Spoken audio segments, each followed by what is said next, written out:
Friends, आज की कहानी है गवार औरत भाग 4।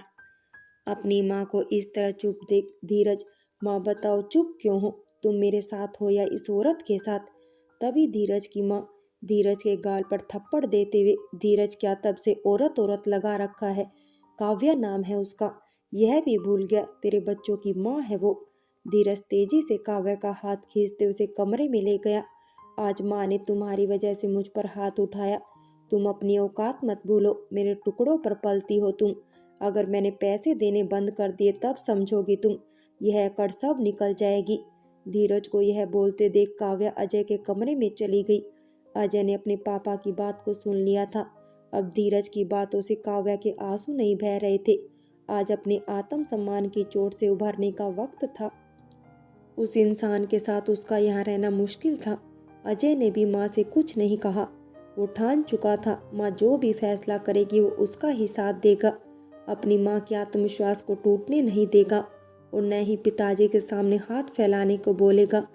ससुर के साथ साथ अब अजय भी अपनी माँ के लिए सोच रहा था। रात को अपने ससुर के कमरे में जाकर अपना फैसला सुनाती हुई काव्या, बापूजी, अब इस घर में मेरा रहना सही नहीं है। मैं बच्चों के साथ जाना चाहती हूँ। मैं धीरज के साथ नहीं रहना चाहती। यह सुनते ही उसकी सास, काव्या यह क्या बोल रही हो? छोटी सी बात का बतंगड़ मत बनाओ। लड़का जात है वो, बाहर रहता है, भूल हो गई उसे, भटक गया एक बार वो। औरत जात का तो काम ही है पर्दे में रहकर अपने पति की भूल को छुपा उसके साथ ही चलना।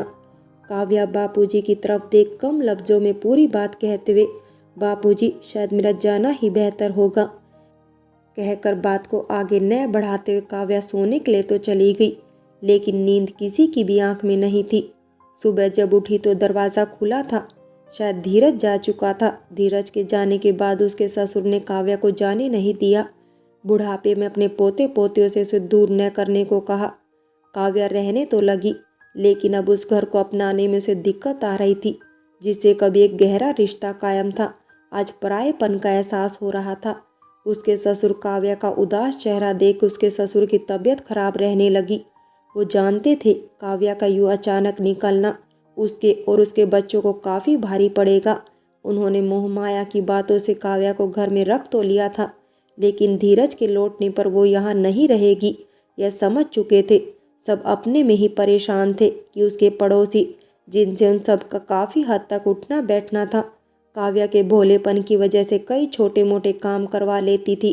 काव्या खुद भी हर काम बहुत ही सुंदर तरीके से करती थी।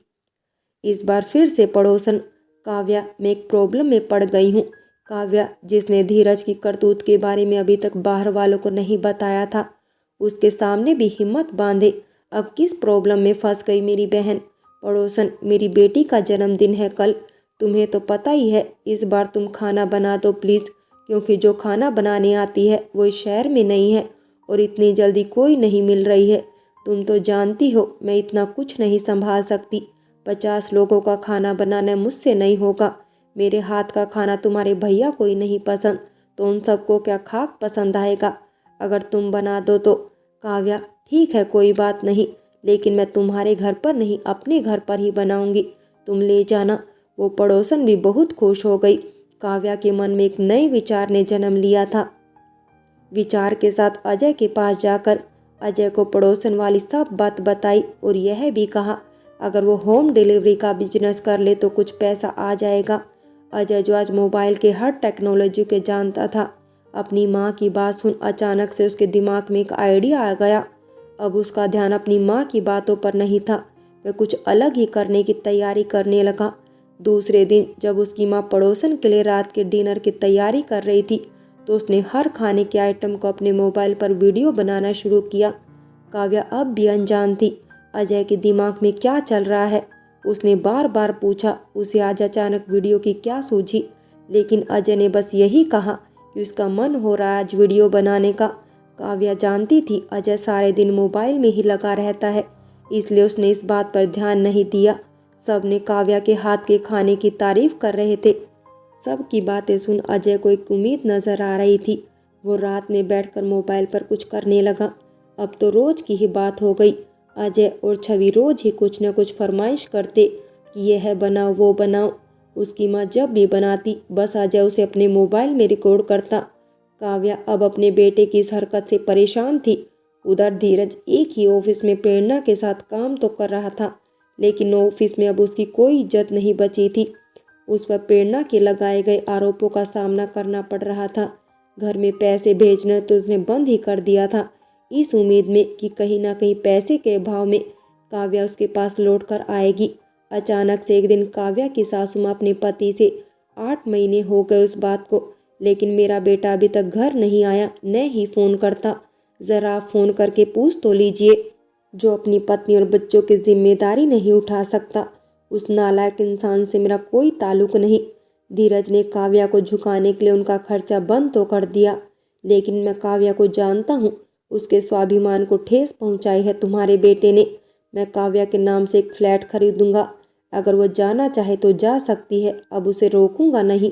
अपने पति की बात सुनकर अब धीरज की माँ भी चुप थी। वो रोज ही देख रही थी काव्या को। धीरज को माफ़ करना उसके लिए मुश्किल था। अब इस घर में वह उनकी जिद की वजह से रह रही थी। अजय और छवि की पढ़ाई लिखाई का खर्चा, उसके अलावा भी घर का खर्चा होता है। कुछ दिनों से बहुत ही मुश्किल से गुजारा हो रहा था उन सब का। वे पहले की बचत से ही घर खर्च चलाने की कोशिश कर रहे थे। एक दिन अचानक से नींद खुलते ही अजय अपनी माँ को गले लगाते हुए उसका पागलपन देखकर सब उससे पूछ रहे हैं कि आखिर उसे हुआ क्या है। अब उसके 11,000 सब्सक्राइबर हैं। काव्या को इस विषय में कुछ भी जानकारी नहीं थी। अपनी माँ के वीडियो के सब कमेंट अजय पढ़कर सुना रहा था कि सबको उनकी रेसिपी कितनी पसंद आ रही है। उसे एक ब्रांड ने भी पसंद किया है। उसके अकाउंट में 3,000 रुपये आ चुके हैं। काव्या को अजय की बात अब भी समझ नहीं आ रही थी। घर में सब अजय की बात समझना चाहते थे, लेकिन छवि के अलावा कोई नहीं समझ पा रहा था। तब अजय ने बताया कि वो मम्मी की रेसिपी का वीडियो बनाता था और उसे यूट्यूब, फेसबुक पेज पर पोस्ट करता था। शुरू शुरू में इसलिए नहीं बताया कि वह पहले वीडियो उतनी नहीं चल रही थी। इसको पॉपुलर होने में समय लगता है। इन 9 महीनों में यह गाड़ी चल पड़ी। अगर माँ इसी तरह वीडियो बनाए नई नई रेसिपीज यूट्यूब चैनल पर पोस्ट करेगी तो माँ को इसके लिए पैसे मिलेंगे। आज माँ के अकाउंट में 3,000 रुपये आए हैं। अगर इसी तरह लोग पसंद करने लगे तो यह 25 से 30,000 भी हो जाएंगे। इतना बोलने की देर थी, काव्या के आंसू बहने लगे। उसे उम्मीद नहीं थी कि वो भी कुछ कमा सकती है, लेकिन अजय ने उसके रास्तों में एक उम्मीद जगा दी थी। आज छोटी रकम ही सही, लेकिन यह उसकी खुद की थी। खुशी के आंसू बहते देख अजय ने उसे गले लगा लिया। आज 2 वर्ष होने को है। काव्या जो काफ़ी टाइम से वीडियो बना रही है, अब खुद मोबाइल में व्यस्त रहती है। उसने भी बहुत कुछ सीखा है अजय से, जिसकी वजह से पहले और अब की काव्या में काफ़ी बदलाव आए हैं। काव्या का पहनावा, उसका आत्मविश्वास पहले की अपेक्षा काफ़ी हद तक बढ़ चुका है। काव्या घर का खर्चा सब अच्छी तरह से चला रही थी। अजय और छवि की पढ़ाई भी अपने हिसाब से आगे बढ़ रही थी कि फिर एक दिन दरवाजे पर दस्तक दे सबको हैरानी हुई। काव्या ने ही दरवाज़ा खोला। काव्या में बदलाव देख धीरज की आंखें फटी की फटी रह गई। जिस काव्या को वो जानता था और इस काव्या के चेहरे और पहनावे में काफ़ी अंतर है। काव्या ने जैसे ही देखा कि सामने धीरज है तो अपने कमरे में चली गई। धीरज की हालत बिगड़ चुकी थी। दुबला पतला शरीर, आंखें धंस चुकी थी। अपने बेटे की इस स्थिति को देख उसकी माँ उसे अपने कमरे में ले गई। जहाँ धीरज को देख उसकी माँ की आंखें नम थी, तो वहीं अपनी माँ की उजड़ी मांग देख उसको समझते देर न लगी कि उसके बापूजी नहीं रहे। उसकी माँ ने बताया जो उसने काव्या के साथ किया, उस सदमे को वो सहन नहीं कर पा रहे थे। उस गम के साथ उन्होंने दुनिया भी छोड़ दी। काव्या को कब का घर छोड़ देती, लेकिन मुझे अकेले कैसे छोड़ती। तेरी गलती की वजह से तेरे बापूजी ने अपना सब कुछ काव्या के नाम कर दिया है। लेकिन आज धीरज को इस बात का अफसोस नहीं था कि उसके पास कुछ नहीं है, क्योंकि उसे अब अपनी गलती का एहसास हो चुका था। प्रेरणा ने उसे पूरी तरह से बर्बाद कर दिया था। न नौकरी नहीं, न इज्जत। कई महीने जेल की सलाखों के पीछे गुजार कर आया है धीरज। आज वो बहुत ही शर्मिंदा है। उसकी वजह से सब कुछ बर्बाद हो गया। काव्या जानती थी अपने बेटे की चाहत एक माँ कैसे भूल सकती है। उसका बेटा आ चुका है, अब इस घर में उसकी कोई ज़रूरत नहीं। शाम को अजय और छवि के आने के बाद काव्या ने उस घर को छोड़ने का फैसला लिया।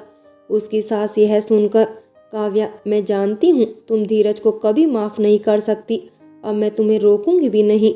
लेकिन अपने बापूजी का आशीर्वाद लेते जाओ। काव्या समझ नहीं पा रही थी कि उसकी सास क्या बोलना चाहती है, लेकिन उसने एक चाबी काव्या के हाथ में रख दी, यह कहकर कि बापूजी ने तेरे लिए एक फ्लैट खरीदा था और उनकी इच्छा थी कभी धीरज आने के बाद अगर तुमने घर छोड़ा तो तुम उस फ्लैट में रह सकती हो। काव्या ने नम आंखों से अपने उस घर और सास से विदा लिया। धीरज उसे पीछे से देखता रह गया, लेकिन आज उसे रोकने की हिम्मत नहीं थी। फ्रेंड्स, गवार औरत कहानी यहीं समाप्त होती है। अगर कहानी अच्छी लगी हो तो लाइक करें, शेयर करें और प्यार भरी कहानी चैनल को सब्सक्राइब करें।